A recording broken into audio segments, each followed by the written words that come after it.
Hello, j'espère que vous allez bien, bienvenue dans cette nouvelle vidéo. Petite rétrospective de mon année 2021 concernant tout ce qui est livres, comme je l'avais dit dans ma vidéo de ces 15 choses que j'ai faites en 2021, oui c'est ça. Du coup, je vais vous présenter quelques chiffres de mon année, puis les sagas que j'ai terminées et enfin mes quelques coups de cœur. Du coup, c'est parti, donc les quelques chiffres. En 2021, j'ai lu 224 livres, dont 143 romans. C'est un bon quota, on va pas se mentir, mais comme je le disais dans ma vidéo des 15 choses justement, c'est entre guillemets normal puisque j'ai passé mon année à lire clairement. J'avoue que ce chiffre-là ne me choque pas plus que ça. Maintenant, comme je le répète, c'est pas une course, c'est pas des chiffres clés, des chiffres qui veulent dire quelque chose en soi, c'est juste... voilà, c'est juste un nombre et pas forcément s'y fier, voilà.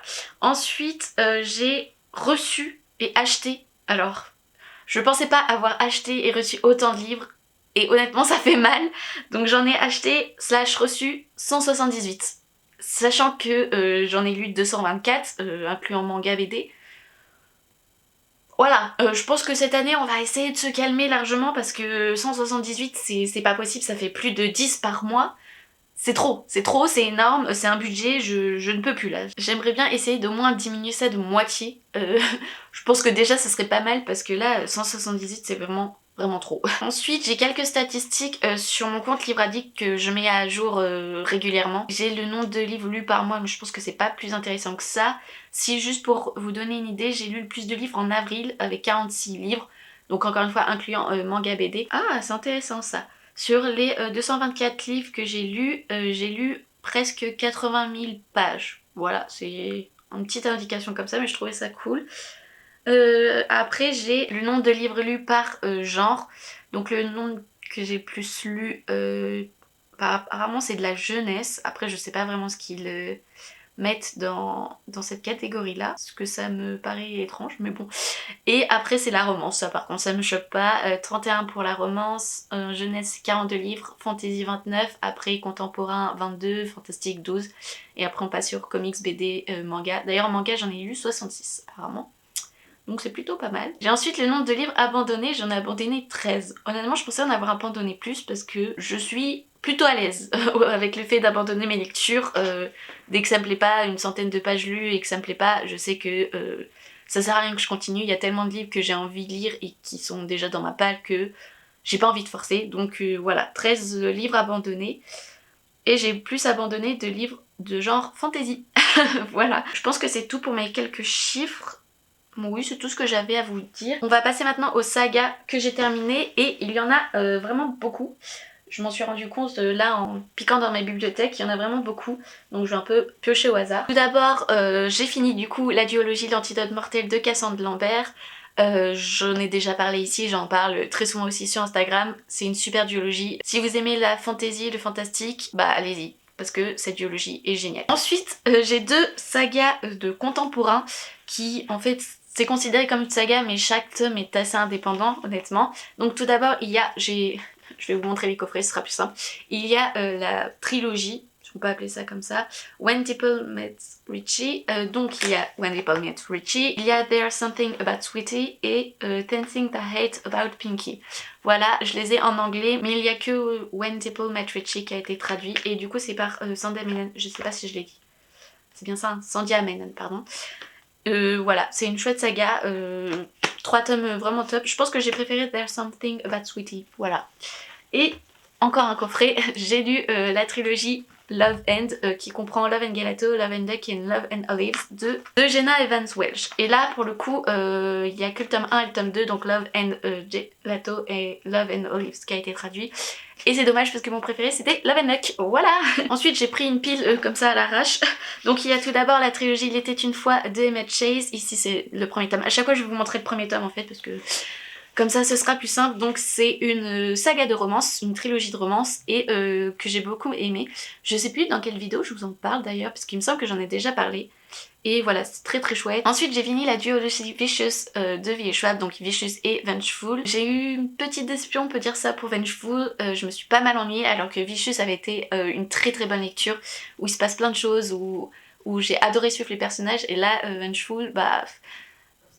le soufflet est un peu retombé, donc bon, une duologie un peu en demi-teinte du coup. Ensuite, j'ai enfin fini la sélection de Kirakas. Alors, j'avais lu la trilogie il y a très longtemps, il y a au moins bien 5 ans, oui je dirais.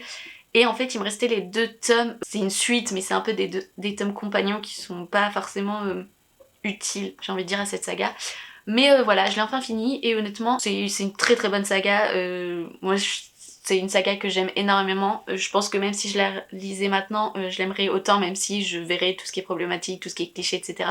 Mais c'est une saga qui se lit très vite et qui est agréable à lire, donc voilà. Ensuite, une autre saga de romance, j'ai lu la duologie Le Marchand de Sable de Gaïa Alexia, pardon. Que dire de cette duologie? Je pense qu'elle aurait pu être raccourcie en atomes. Voilà. J'ai adoré tout ce qui est mythologie autour de ce marchand de sable, de ce personnage-là, parce que je le connaissais pas forcément. C'est plus de la mythologie nordique et c'est une mythologie que je connais pas. Du coup, ça c'était intéressant. Maintenant, la romance et l'histoire en soi, au bout d'un moment, j'en avais un peu marre, alors que c'est très court, hein.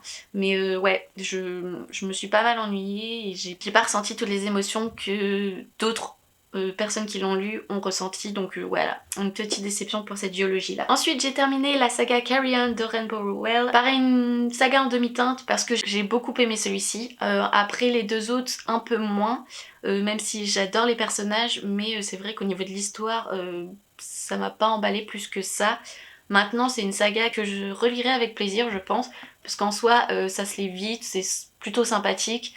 Et ouais, juste de relire les aventures de ces personnages, ouais, je pense que rien que pour ça, je les relirai, mais voilà, pas une saga coup de cœur. Ensuite, j'ai fini la saga Renegades de Marissa Meyer, qui tourne autour des super-héros, et j'ai totalement adoré cette saga. Même s'il y a certaines choses qui m'ont dérangée, notamment dans le fait qu'il y a un gros secret qu'on connaît, mais que du coup les autres personnages connaissent pas, et qui dure sur la trilogie. Et quand on connaît un peu plus les personnages, on se demande comment ils ont pas pu découvrir ce secret avant. Enfin, voilà, il y a cet aspect-là qui m'a un peu dérangée, mais sinon j'ai adoré cette saga, il se passe toujours plein de choses. Les personnages sont tous intéressants et attachants, et voilà, j'ai vraiment beaucoup aimé cette saga-là. La dernière pile de mes sagas terminées, donc il y a tout d'abord Grace and Fury de Tracy Bang Art. J'avais eu un gros coup de cœur pour le tome 1, donc celui-ci. Et j'ai un peu moins aimé, même beaucoup moins aimé le deuxième qui est Queen of Ruin. J'ai toujours du mal avec les duologies parce que j'apprécie toujours le premier tome. Et le deuxième tome un peu moins, voire beaucoup moins. Bon, évidemment il y a des exceptions, mais j'avoue pour celle-ci, bah ça a été le cas. Donc un peu déçue sur le deuxième tome. Pareil pour continuer avec les duologies qui m'ont un peu déçue sur la fin. Il y a Spin the Down de Elizabeth Lim. Ce deuxième tome, je l'ai pas trop, même pas du tout apprécié, alors que celui-ci avait été génial, à la limite du coup de cœur. Plus dire, à part que c'est une réécriture de Mulan, en tout cas dans celui-ci. Et le deuxième, je trouve que l'univers, surtout un élément précis mais que je peux pas trop dire, est pas assez exploité. Voilà, donc duologie en demi-teinte encore.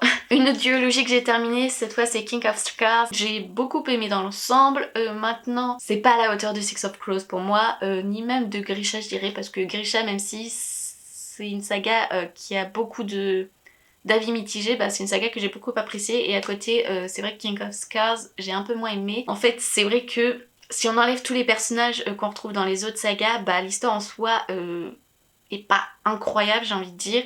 Il y a des éléments en plus qui m'ont un peu saoulée, genre faire revenir certains personnages qui n'étaient pas forcément nécessaires, mais voilà, au-delà du fait que bah, c'est une histoire du Grishaverse, bah, en soi ça aurait été des tonnes sans les personnages, bah clairement j'aurais beaucoup moins aimé. Là c'est le fait de retrouver ces personnages, d'avoir cette nostalgie là qui a fait que je l'ai plutôt bien apprécié. Une trilogie, j'ai fini Prince captif de C.S. Paca. J'ai pas trop de souvenirs honnêtement, je l'ai lu en début d'année, donc là c'est plus très frais dans mon esprit. Je crois que dans l'ensemble j'ai bien aimé, je sais plus les notes que je lui ai données, mais c'est vrai que tout le côté politique, aventure et tout ça m'a un peu moins plu parce que c'est pas forcément ce que j'aime.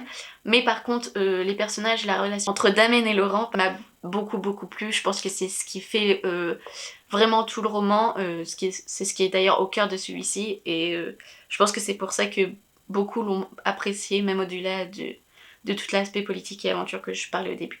Donc voilà, je pense que ça reste une bonne saga quand même. Une trilogie de contemporains, c'est Am I Normal Yet? Je sais pas comment elle s'appelle la saga, encore une fois c'est une saga avec 3 tomes qui peuvent se lire indépendamment. Je sais pas s'il y a un nom à cette saga, a priori non. D'ailleurs c'est le seul des 3 que j'ai gardé, parce que c'est le seul que j'ai bien aimé en tout cas. Que j'ai bien aimé honnêtement, parce que les 2 autres je les ai pas appréciés. Surtout le 3ème si je me trompe pas, c'était un calvaire, j'ai détesté le personnage principal. Mais voilà, donc celui-ci je l'ai gardé parce que j'ai beaucoup aimé l'histoire. En plus on va parler de Tok et c'est un sujet qu'on voit pas si souvent dans les romans, que ce soit romance, contemporain, autre. Donc voilà, une petite trilogie contemporain. Une quadrilogie de romance, donc c'est la saga The Elements de Brittany Setcheri. J'ai beaucoup aimé 3 sur 4 on va dire. J'ai pas aimé le deuxième, donc The Fire, mais les 3 autres ont été de super lectures. Celui-ci avait même été un coup de cœur. C'est des livres qui font pleurer, qui sont très tristes, très touchants, mais qui redonnent espoir également et qui nous donnent envie de tomber amoureux. Donc voilà, une super saga de romance dans l'ensemble que je conseille forcément. Alors là, on arrive sur peut-être mon coup de cœur saga de cette année, puisque j'ai lu la saga The Infernal Devices de Cassandra Clare. Cette saga est juste géniale, vraiment. J'ai adoré tout l'univers, les personnages, mais mon dieu, les personnages, je les ai énormément aimés. Je pense que c'est mes coups de cœur personnages de cette année. Vraiment, cette saga est géniale, c'est dans l'univers du Shadowhunter, mais dans un long du 18 ou 17e, je sais plus exactement, avec un côté assez steampunk, qui est juste génial. Enfin bon, tout est génial dans cette saga. Je pense que pour l'instant, c'est ce que j'ai préféré dans tout ce qui est le Shadowhunter Universe. Vraiment, si vous avez l'occasion, lisez cette saga parce qu'elle est géniale. Ensuite, j'ai fini A Number in the Ashes de Sabataïr. Dans l'ensemble, j'ai adoré cette saga. J'ai eu un peu plus de mal avec le 2 et avec le 4. J'étais un peu déçue de la fin, j'avoue. Le 4, j'ai trouvé que c'était assez lent par rapport à ce que l'autrice nous avait habitué dans ses autres tomes, surtout le 3. Le 3, je vous en parlerai après parce que ça a été mes coups de cœur de 2021. Ouais, un peu déçue de la fin, mais sans ça, c'est une saga absolument géniale, avec un univers de fou, des personnages qu'on a envie de chérir parce qu'ils sont géniaux, et voilà, une super saga de fantasy fantastique que je recommande quand même malgré quelques longueurs dans certains tomes. Et enfin on finit avec la quadrilogie de Raven Boys. Je crois que j'en ai déjà parlé dans une vidéo précédente, je pense à un book haul, quelque chose comme ça. J'ai plutôt bien aimé cette saga, j'ai trouvé quelques longueurs. Maintenant, je l'avais dit d'ailleurs je crois dans cette vidéo là, que je pensais les relire quand ils sortiront tous en français parce que le niveau d'anglais est assez soutenu et je pense que j'ai loupé pas mal d'éléments, donc je vais essayer de les relire en français quand ils sortiront. Mais voilà, c'est un super univers et surtout les personnages sont hyper bien faits, hyper intéressants. On en a 5 principaux, 5 qui sont hyper bien traités et j'ai adoré toute la dynamique entre eux, tout ce groupe, tout ce trope de fan family que j'aime énormément. Donc voilà, je pense que je l'apprécierai beaucoup plus en français en la comprenant davantage. Donc voilà, c'est tout pour mes sagas terminées cette année. Franchement, je suis contente parce que je pensais pas en avoir fini autant. Mais voilà, j'essaie vraiment d'en finir un maximum parce que c'est vrai que les sagas, j'ai tendance à y commencer à jamais les terminer, alors que pour la plupart, je les apprécie. Donc voilà, d'avoir terminé autant de sagas, je suis très satisfaite de moi-même, je dois avouer. On va passer du coup à mes coups de cœur. Il y en a 6, donc je vais vous les présenter tout de suite. Donc tout d'abord, il y a la duologie Orion de Battista Torrentini, d'ailleurs c'est une saga que j'ai terminée aussi du coup. J'ai plus eu un coup de cœur pour le tome 1 honnêtement, c'est magnifiquement bien écrit. Ça se passe dans l'univers de la danse, mais on voit plus le côté sombre de la danse, le côté intense de la danse classique précisément. J'ai tellement aimé, c'est beau, c'est juste hyper beau, dans la plume, dans les personnages, dans l'histoire, dans l'amour qui naît entre Léo et Orion, enfin tout est magnifique dans cette saga et j'ai beaucoup aimé cette noirceur qui ressort de cette duologie, qui ressort de ces personnages. Ouais, c'était une lecture quand même pas mal intense, mais ouais, un véritable coup de cœur. Ensuite, j'ai eu un coup de cœur pour Wolfsong de TJ Klune. J'ai toujours pas lu la suite d'ailleurs, je le ferai cette année, voilà, je compte le mettre dans mes sagas finies en fin d'année. Donc Wolfsong, c'est quoi? C'est une histoire de loup-garou. Donc dans celui-ci on va suivre Ox qui va rencontrer la famille Bennett qui, sans spoiler parce que c'est ce qui est dans le résumé, donc qui est une famille de loups-garous. Va s'en suivre plein de choses, plein d'aventures, plein de mystères, plein de quêtes et de l'amour. Voilà, il y a une romance magnifique, une romance MM. Je tiens à préciser parce que dans les romans de TJ Klune, il y a beaucoup de personnages LGBTQ surtout dans cette saga-là. Et voilà, c'est génial, c'est fort, c'est un peu à l'image d'Orient, c'est hyper intense comme lecture, on pleure avec les personnages, on rit avec les personnages, on aime avec les personnages et il se passe toujours plein de choses et on est hyper malmené mais au final on adore ça. Et voilà, c'est un premier tome absolument incroyable et apparemment la suite est encore mieux, donc je ne sais pas pourquoi je l'ai toujours pas lu. Voilà, mais ça ne saurait tarder. Cette année, promis, je le finis. Et donc je parlais de Repair the Gates de Sabaa Tahir, donc qui a été un gros coup de cœur parce qu'il se passe mille et une choses, parce que j'ai été emportée par ce troisième tome, par tout ce qui s'est passé. Sabaa Tahir m'a fait souffrir, mais encore une fois, est-ce que je n'apprécie pas ça? Oui, oui, parce qu'un livre où tout est beau, tout est rose, bah surtout dans de la fantasy, bah c'est pas ma tasse de thé honnêtement. Dans une fantasy fantastique, faut que les personnages souffrent pour que je souffre aussi et pour que j'apprécie cette lecture. Voilà, c'est un peu bizarre dit comme ça, mais je pense que on est plusieurs à me comprendre. Et donc voilà, ce troisième tome, je pense que c'est mon préféré de la saga. Parce que voilà, c'est l'explosion de cette saga, c'est le climax de cette saga et voilà, c'était juste génial. Je peux pas dire grand chose vu que c'est un troisième tome, mais ouais, magnifique. Ensuite, on va redescendre de niveau torture, souffrance et tout ça. J'ai lu Queens of Geek de Jane Wilde. C'est un petit contemporain qui malheureusement n'a pas été traduit. Donc dans celui-ci, on va suivre 3 amis qui vont se rendre à une Comic-Con. Déjà, l'environnement, c'était génial. Toutes les références à la pop culture, c'était absolument cool. Et en plus, les personnages sont hyper attachants. On a 3 personnages très différents avec différentes personnalités, mais qui se regroupent dans leur amitié, dans leur loyauté, dans tout l'amour qu'ils se portent et c'était absolument génial.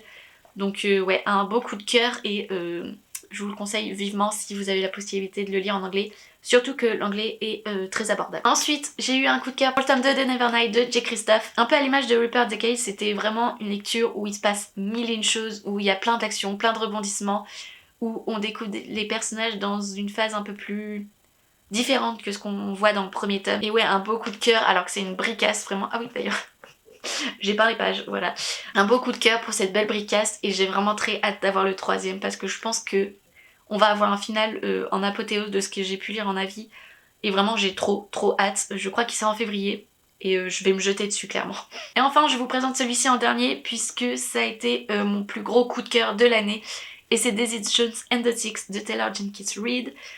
Que dire de ce roman à part que c'est une merveille, que l'autrice arrive à nous embarquer dans l'histoire, dans les débuts, dans la vie de ce groupe fictif, mais avec tellement de détails qu'on a l'impression que ce groupe existe réellement et qu'on a envie qu'il existe parce que c'est une histoire complètement folle.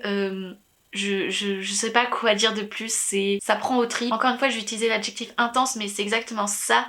C'est vraiment hyper bien fait, hyper bien construit. On sent que l'autrice, elle savait où elle commençait, elle savait où elle allait, elle savait ce qui se passait exactement. Je sais pas comment elle arrive à construire une histoire aussi détaillée et aussi forte qu'on a l'impression qu'elle a vraiment existé.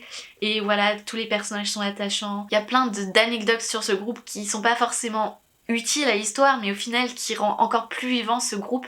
Et la façon dont c'est raconté en petite interview des différents membres du groupe, j'ai trouvé ça juste génial. J'ai eu un énorme coup de cœur pour ce livre et j'ai tellement envie de le relire dès maintenant, mais je pense que je vais attendre que la série sorte parce qu'il y a une adaptation en série qui a été annoncée par Amazon Prime je crois, et je pense que je vais attendre du coup que la série sorte pour me le relire juste avant et avoir bien tous les éléments en tête.